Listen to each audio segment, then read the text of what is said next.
Vasemmistoliitto on punavihreä vasemmistopuolue, uuden aikainen työväenpuolue, joka tavoittelee oikeudenmukaista, tasa-arvoista ja vapaata yhteiskuntaa, jossa ihmiset ja ympäristö ovat etusijalla.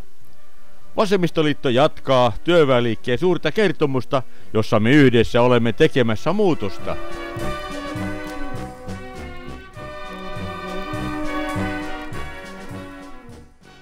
Ekologisesti kestävän hyvinvointivaltion rakentaminen on täysin mahdollista.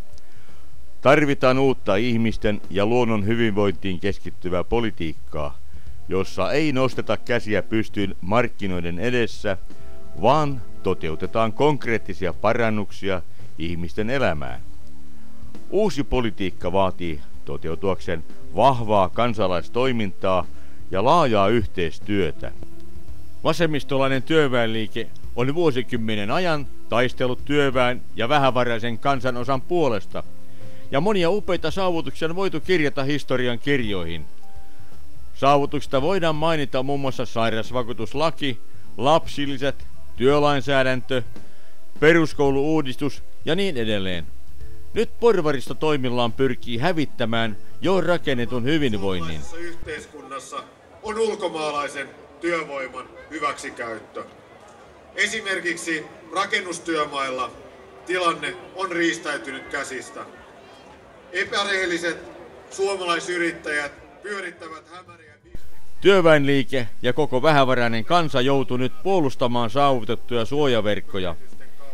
Eduskuntavaaleissa ääni vasemmalle on nyt kultaakin kalliimpi, jos aiomme säilyttää hyvinvointi Suomen. Suomen ja koko maailman talous saadaan kestävälle pohjalle ainoastaan laittamalla harmaa talous, veronkierto ja talousrikollisuus kuriin. Siten turvataan myös reilusti toimivien pienten yritysten toimintaedellytykset.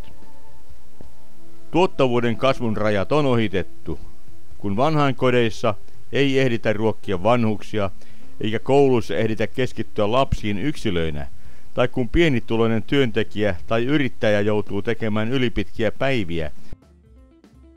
Tuottavuuden määrittelyä on muutettava määrällisistä laadullisiin mittareihin, jotka huomioivat kokonaisvaltaiset yhteiskunnalliset vaikutukset ja ottavat huomioon pääosin naisten tekemän palkattoman ja matalapalkkaisen hoivatyön tuottaman lisäarvon.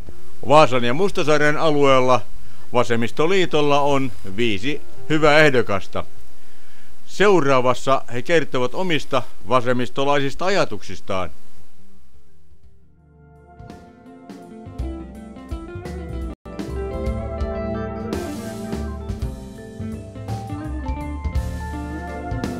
Jag är Stefan Håkans, jag är kandidat i vårens riksdagsval. Jag är socialarbetare till utbildningen, jag bor i Smedsby. Jag sitter som fullmäktigeledamot i Korssons fullmäktige. Jag är också suppleant i Vänsterförbundets partifullmäktige. Den aktiva arbetarrörelsen har gett oss vår välfärd. Nu behövs aktiva påverkare som kan garantera oss denna välfärd och som kan förhindra att den körs ner. Då regeringen försvarar den nya skattepolitiska arbetsgruppens rapport motiverar man en höjning av mervärdeskatten och en sänkning av statsskatten med att de här åtgärderna ökar sysselsättningen. Men det fungerar precis tvärtom. En höjning av mervärdeskatten minskar efterfrågan och därmed också sysselsättningen, medan en sänkning av statsskatten ökar sparande.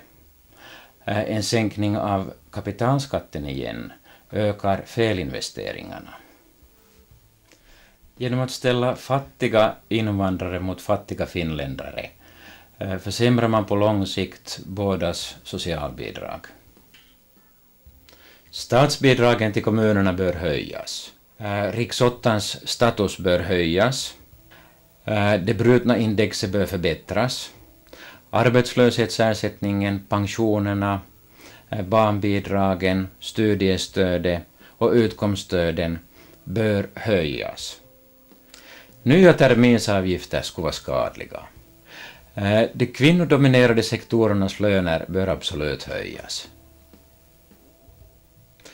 Olen Stefan Håkans, olen Vasemmistoliiton ehdokkaana kevään eduskuntavaaleissa.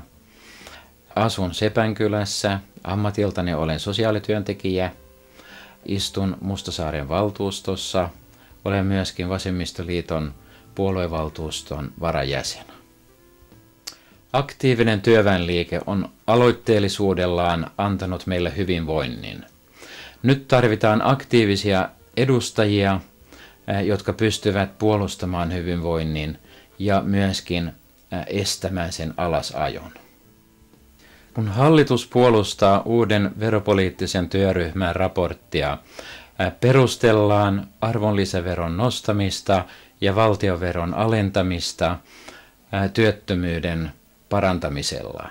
Mutta arvonlisäveron nostaminen heikentää kysyntää ja siten myöskin työllisyyttä, kun taas valtionveron alentaminen lisää säästämistä. Pääomaveron alentaminen taas lisää virheinvestointien riskiä.